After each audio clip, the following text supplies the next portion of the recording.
ఒక్కసారి కొమ్మూరి గోల్డ్ కి కాల్ చేయండి. తాకట్లో ఉన్న మీ బంగారాన్ని విడిపించి మార్కెట్ ప్రైస్ కి వాళ్ళు కొనుక్కుని మిగతా డబ్బులు మీకు ఇచ్చేస్తారు. హాయ్ హలో నమస్తే, నేను మీ కట్టా కార్తీక్. మనతో ఉన్నారు ప్రముఖ సామాజిక రాజకీయ విశ్లేషకులు డివి శ్రీనివాస్ గారు. సార్ నమస్కారం. సార్ నమస్తే సార్, జగన్మోహన్ రెడ్డి గారు నివాసం ఉండటానికి మాత్రం ప్యాలెస్లు కావాలి. ఎక్కడ పడితే అక్కడ ప్యాలెస్లు కావాలి. హైదరాబాద్ వస్తే లోటస్ పాండ్ కావాలి, తాడేపల్లిలో తాడేపల్లి ప్యాలెస్, బెంగళూరులో బెంగళూరు ప్యాలెస్, ఇలంక ప్యాలెస్, అది తర్వాత అలాగా ఇరుప్రాయిపాలు పోతే అక్కడ ఎస్టేటు, కడపలో వచ్చేస్తే ఒక పెద్ద బిల్డింగు, ఇలా రకరకాలుగా రకరకాల ప్లేసులు రకరకాల ప్యాలెస్లు కావాలి. కానీ రాజధానికి మాత్రం బిల్డింగ్లు వద్దు. ఎందుకు ఇంత బిల్డింగ్లు, ఇన్ని వేల కోట్లు ఎందుకు? ఒక 500-600 ఎకరాల్లో చిన్నపాటి బిల్డింగులతో రాజధాని నడిపించవచ్చు కదా అని చెప్పేసి జగన్మోహన్ రెడ్డి గారు నిన్న మాట్లాడిన మాట మళ్ళీ అమరావతి మీద విషం కక్కే పనే చేస్తున్నాడా అంటే ఏం చెప్తారు? 28 ఎకరాల్లో ఇల్లు కట్టుకుని ఉంటాడు ఇక్కడ యలహంకలో. అవును. లేదు 60,000 స్క్వేర్ ఫీట్ కడతాడు లోటస్ పాండ్లో. అవును. లేకపోతే 2 ఎకరాల్లో ఉంటాడు తాడేపల్లి ప్యాలెస్లో. అసలు ఇక నీకు పులివెందుల అది ఎస్టేటు, 1000 ఎకరాల్లో ఇడుపులపాయ ఎస్టేటు. అంటే నీకు నీ భార్యా బిడ్డలకేమో ఇంత స్క్వేర్ ఫీట్ కావాలా? ఇప్పుడు అధికారంలోకి వచ్చేస్తే రుషికొండ ప్యాలెస్ కూడా కట్టి పెట్టుకున్నాడు. అధికారం రాలేదు కానీ వచ్చి ఉండుంటే. అంటే తనకేమో అంత లగ్జరియస్ బిల్డింగ్స్, ఏది గదిలిచ్చినా 1000 కోట్లు 1000 కోట్లు 1000 కోట్లు. ఏ ఒక్క బిల్డింగ్ అన్నా జగన్మోహన్ రెడ్డి నివాసాల్లో 1000 కోట్లకు తక్కువ ఉందా? ఏ ఒక్క బిల్డింగ్ అన్నా జగన్మోహన్ రెడ్డి నివాసాల్లో ఎకరాలకు తక్కువ ఉందా? ఎంతమంది ఉంటారు నీ ఇంట్లో? మీ అమ్మ కూడా ఉండదు కదా, నువ్వు నీ భార్య, నీ పిల్లలు కూడా ఉండరు. అవును. పిల్లలు ఎక్కడ? లండన్లో కదా. తల్లేమో కూతురు దగ్గర. అంటే నువ్వు నీ బీబీ ఉండటానికి ఇంత కావాలి. కానీ ఇవాళ ఆంధ్రప్రదేశ్ ప్రజలకి 5 కోట్ల మందికి రాజధానికి మాత్రం 55 లక్షల స్క్వేర్ ఫీట్ ఉండకూడదు. నీకు నీ పెళ్ళానికి మాత్రం 60,000 స్క్వేర్ ఫీట్ కావాలా? అంటే లాజిక్ ఎక్కడ మిస్ అవుతుంది అనేది జగన్మోహన్ రెడ్డి తెలుసుకోవటంలా. ఇప్పుడు ఇవాళ నువ్వు నీతులు చెప్పటం, శుద్ధులు చెప్పటం.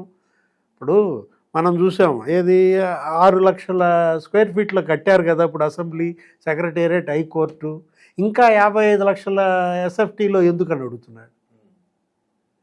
అంటే కట్టుబడికి ఎందుకు ఇంత వ్యతిరేకం ఇతను? ఇతనేంటి కక్ష కట్టాడా? అంటే కట్టుబడి కాదు, సొంత కట్టుబడికి ఓకే, కానీ ప్రజలకు కట్టుబడి కట్టొద్దు అనేది అతని ఒపీనియన్ కావచ్చు. అంటే నేనే కుబేరుణ్ణి అవ్వాలి, ప్రజలంతా బానిసలా ఉండాలి, కుబేర్లు కాకూడదు, ఇంకెవరు, అందరూ పేదలుగా ఉండాలా? అంతే. జనాన్ని పేదరికంలో ముంచి జగన్ కుబేరుడు కావాలన్నా ఇంకెంత? అప్పుడప్పుడు పైసలు వేస్తూ నేను వేస్తున్నాను కదా, సంక్షేమ పథకం ఇస్తున్నాను కదా అని చెప్పాలేమో. నిన్ను కూడా మాట్లాడాడు దాని మీద. ఏది 2,73,000 కోట్లు అంటాడు. నీ ముల్లే ఇచ్చింది? ఇప్పుడు నీ సొమ్ము కాదు కదా, నువ్వు దానం చేసావు. 1 కోటి రూపాయలు నేను ఇస్తున్నాను అన్నావు, ఆ బుడమేరు ఇంతవరకు ఇవ్వలేదంట ఆ వరదలకి. అక్కడెక్కడో 25 లక్షలు ఇస్తానని మొన్న మురళీ జవాన్, అమర్ జవాన్కి వెళ్ళి చెప్పాడు. అది కూడా పార్టీ తరపున ఇస్తాడంట, అతను వ్యక్తిగతంగా ఇవ్వడంట. అంటే ఇవాళ అసలు అది ఇస్తాడో లేదో అది వేరే విషయం. అతనికి కేవలం జగన్మోహన్ రెడ్డి ఏంటంటే ఒక అబద్ధమే జగన్మోహన్ రెడ్డిగా కనపడతారు. అబద్ధాల్లో బతకటం, అబద్ధాల్లో జీవించడానికి అలవాటు పడిపోయాడు. ఇప్పుడు చంద్రబాబు 2 లక్షల కోట్ల అప్పులు చేశాడు, నేను 3 లక్షల కోట్ల అప్పు చేశాను, ఏది ఎక్కువ అని అడుగుతున్నాడు. అంటే నీకన్నా 1 లక్ష కోట్ల అప్పు తక్కువ చేశాడు చంద్రబాబు అని నువ్వే చెబుతూ మళ్ళా అప్పుల సామ్రాట్ చంద్రబాబు అంటాడు. తొలి ఏడాదే 1,37,000 కోట్లు అప్పు చేసింది చంద్రబాబు ప్రభుత్వం అంటాడు. ఆ ఇచ్చిన లిస్టులో నీకు 35,000 కోట్లు ఇంకా అమరావతికి ఇంకా రాలా, అది కూడా కలిపేశాడు. ఆ ఇచ్చిన లిస్టులో అతని హయాంలో 3 నెలలు చేసిన అప్పు 23,000 కోట్లు కూడా కలిపేశాడు. ఇవన్నీ తీసేస్తే చంద్రబాబు మొదటి సంవత్సరం చేసిన అప్పు 70,000 కోట్లు అంట. 70,000 కోట్లని ఎంతగా చూపించాడు? 1,35,000 కోట్లుగా చూపించాడు. అందులోనూ ప్రోగ్రెస్ కనపడుతుంది. మరి అక్కడ జగన్మోహన్ రెడ్డికి ప్రోగ్రెస్ ఏముంది అక్కడ? అంటే ఇవాళ తెచ్చిన అప్పులు నువ్వేం చేసావు, చంద్రబాబు ఏం చేస్తున్నాడు, ఇది చర్చ ప్రజల్లో. నువ్వు తెచ్చావు అప్పులు దగ్గర జగన్మోహన్ రెడ్డి, నాకు తెలిసి అతను సంవత్సరానికి 1,50,000 కోట్లు అప్పు తెచ్చాడు. అవును. అతను 5 ఏళ్లలో 7.5 లక్షల కోట్లు అప్పు తెచ్చాడు. అదే చంద్రబాబు నాయుడు కట్టిన సచివాలయంలో పరిపాలిస్తూ, చంద్రబాబు కట్టిన అసెంబ్లీలో కూర్చుంటూ, చంద్రబాబు నాయుడు ఇచ్చిన హైకోర్టే మిగిల్చుకొని ఇంకేమీ కట్టకుండానే, రూపాయి కూడా ఏమీ కట్టకుండానే అప్పు తెచ్చి ఏం చేశాడు అనేటువంటి. అదంతా ఏం చేసావు? రోడ్లు వేసావా? నువ్వు అసలు రోడ్లే వేయలేదని తిట్టింది ఎవరు? తెలంగాణ సీఎం కేసీఆర్ తిట్టాడు. జగన్మోహన్ రెడ్డి నాకు గనక ఓట్లు అయిపోతే తెలంగాణ ప్రజలారా మిమ్మల్ని ఆంధ్రప్రదేశ్ రోడ్ల మీద తిప్పుతా అన్నాడు. అంటే ఒక రకంగా తెలంగాణ ప్రజల్ని బ్లాక్మెయిల్ చేశారు. ఏమని? మీరు గనక ఇక్కడ బీఆర్ఎస్కి ఓట్లు లేకపోతే ఏపీ రోడ్ల మీద తిప్పుతాను అన్నారంటే ఇక తెలంగాణ ప్రజలంతా భయపడి చచ్చుంటారు. అంటే ఇప్పుడు అంతగా అతను మరి నువ్వు తెచ్చిన అప్పులతో ఒక రోడ్డు వేయలేదు, ఒక ప్రాజెక్ట్ కట్టలేదు, పోలవరం ముంచి పారేశావు, ఆ డయాఫ్రమ్ వాల్ దెబ్బతింది, గైడ్ బండు కుంగిపోయింది, అమరావతిని నాశనం చేశావు, చంద్రబాబు కట్టిన బిల్డింగులు పూర్తి చేయకుండా పాడు పెట్టావు. ఎందుకు ఇంత పగబట్టాడు? ఏది ఒక రకంగా జగన్మోహన్ రెడ్డి కక్ష కట్టినట్టుగా కనపడుతాను. ఏది ప్రజలపై కక్ష ఏంటి? ఇవాళ అమరావతిలో పనులు సాగుతున్నాయి, మొత్తం రోడ్లు వేస్తున్నారు. సీడ్ యాక్సెస్ రోడ్డు దగ్గర నుంచి వాళ్ళు ఒక టైం పెట్టుకున్నారు. ఏమని?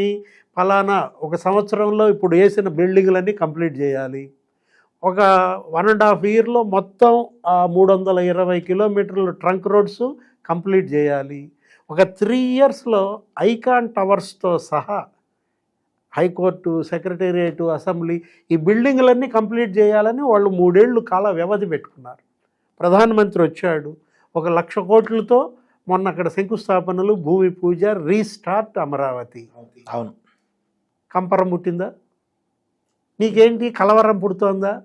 నువ్వెందుకని ప్రధానమంత్రిని తీసుకురాలేకపోయావు ఆంధ్రప్రదేశ్కి? ఒక్క కొబ్బరికాయ కొట్టించలేకపోయావు ఎందుకని ఆయనతో?